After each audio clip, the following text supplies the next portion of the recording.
ជួសភ្លៀងកាន់តែខ្លាំង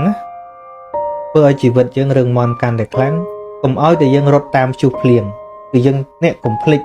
សរបស់យើងនេះត្រូវដោតឲ្យមាំជាប់នឹងដីហ្នឹងព្យុះគួចទៅណាអាហ្នឹងរឿងរបស់ព្យុះ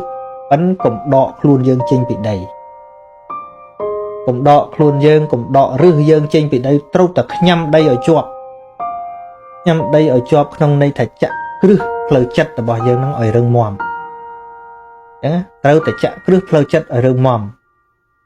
រឿងស្រឡាញ់រឿងស្អប់រឿងបានរឿងបងរឿង